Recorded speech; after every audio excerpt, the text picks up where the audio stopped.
Okay, this is project 1 for CS7344, Computer Networks and Distributed Systems. I'm Orion Koepke, and I'll be guiding you through the network I designed for this project. So before we get into the network design itself, let's go over kind of the motivation behind this network. So I designed this network for this kind of theoretical company called ABC Inc., which is loosely based on a company I used to work for. But it's basically a small software company. It's experiencing rapid growth. It has a campus comprised of 2 buildings. So the history would be that, it used to be in building A only, which is a building they kind of rent out in an office park. And that building has a lobby, workspace, and tech closet. And then they've grown into building B, which is just another building in that same office park right next door. That includes an employee lounge, workspace, and tech closet. So there's kind of a look here, right? You can have building A on the left. You have kind of a schematic of building B on the right. And they kind of have some network requirements. They want both buildings to function independently, right? They don't want one building going down and affecting both buildings, but they still want to be able to communicate between the buildings. They also want guest Wi-Fi for their guests, and of course they want employee Wi-Fi for their company-provided laptops, basically. So now let's go ahead and get into the actual network design that I made for this company. So here's kind of our physical view. This is building A, building B, very close together. You'll notice here that there's a direct connection between the buildings. That way that their internet traffic, or their traffic between the buildings rather, doesn't have to go through the internet. You'll also notice that they both have their own connection to the ISP, so that if one building goes down, the other one still has internet connectivity. And then this here is the actual logical view. You'll see the separation between the 2 buildings here. You'll see each has their own router so that they can both function independently. Connections to the internet. And then they both have switches, or a switch, connected to this guest LAN here. There's a guest LAN here, and then what I call lab LANs, which were all the company equipment that really does the work. So for this, there's kind of a different IP addressing pattern I used. ABC Inc.'s network always has a 10. Then building A is 10.1. Building B is 10.2. The lab VLAN, which contains all of the servers and desktop PCs, that's 10.1.2 for building A. It's 10.2.2 for building B. And then the guest LAN, where guests would connect their phone to Wi-Fi, 10.1.3 for building A and 10.2.3 for building B. So now we can kind of go through some of the features of the network.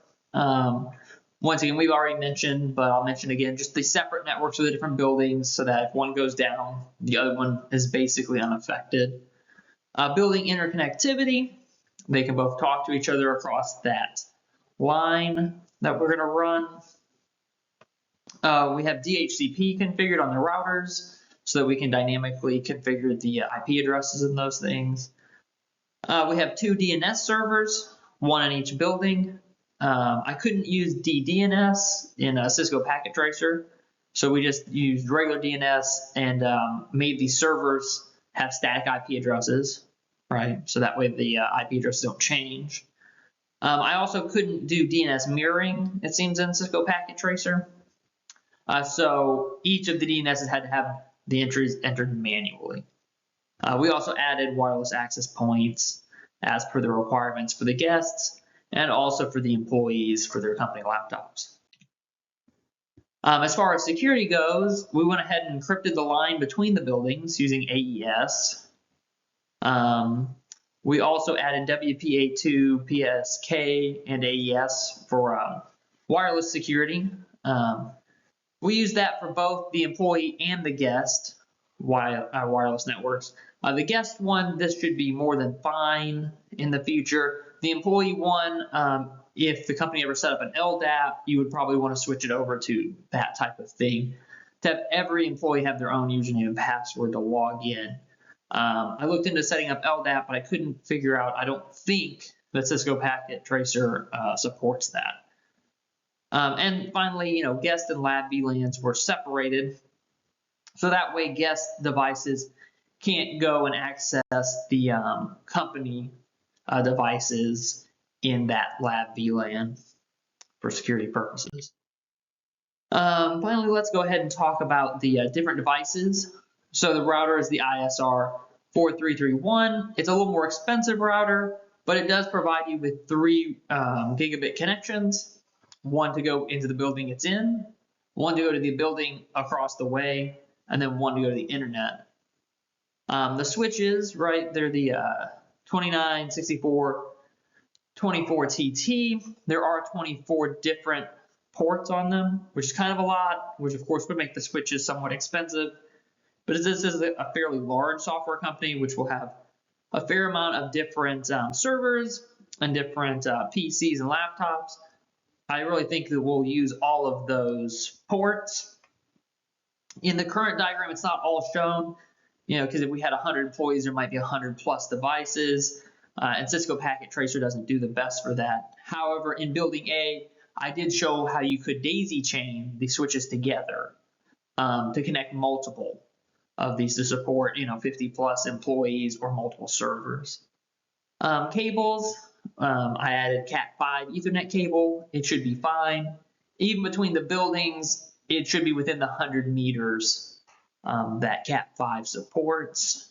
Coax is what we used for the internet connection. That could maybe be upgraded to fiber. As far as end devices, we have servers for developers to run big jobs on, desktops for them to code day to day, printers to print things, laptops also to code or do things in the different employee lounges or lobby areas, and then of course smartphones for guests. Okay, so now that we've described the network, let's go ahead and get into some of the demos here. So this first thing we're going to do is we're going to show basically that we can ping within the VLAN here. So remember, this is one building. This is the lab VLAN for all the company kind of work equipment. And we're going to ping from this computer here all the way over to this one. So let's watch that occur. And we can see it goes to the switch. It goes to another switch that's daisy chained to it. And then it's going to go to that end server. And then now it's going to come back.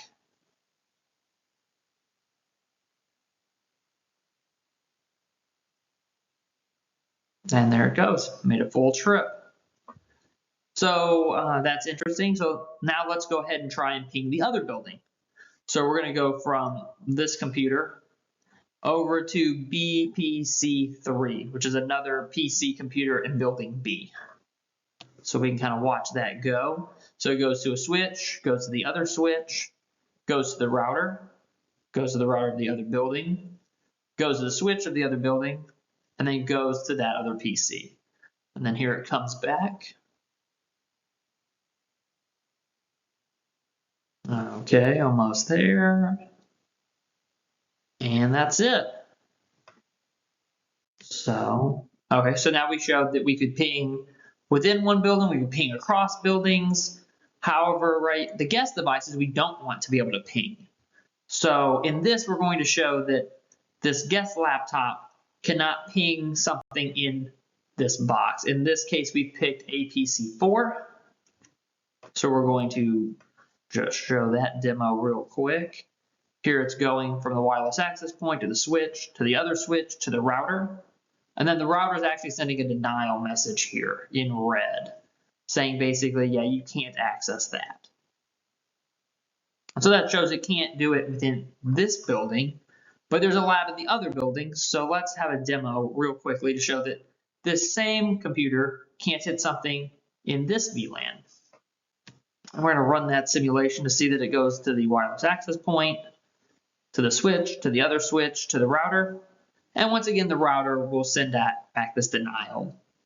And this was configured via the ACL rules and just saying that, hey, anything that comes from this guest VLAN and is destined for this one or destined to this other building, just deny it here.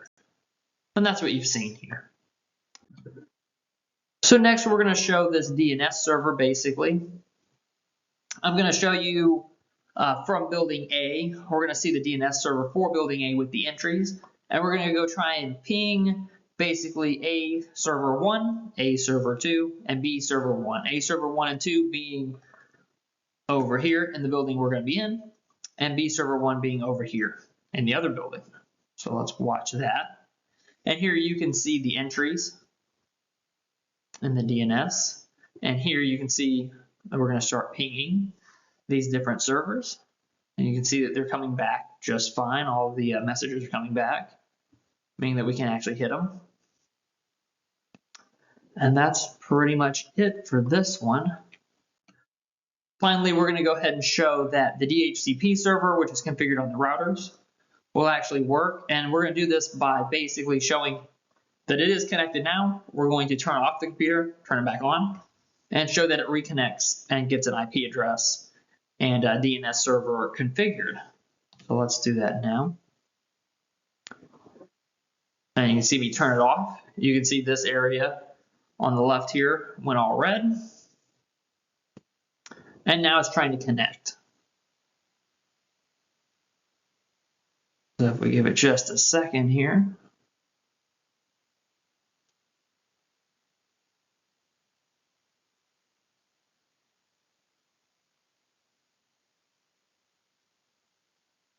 And you can see I kind of flip it back and forth, and it made the GUI refresh, and now we have the IP address and DNS server configured, and you can see that the green triangles are back on the display. So this has been my project. Thanks for watching. Have a nice day.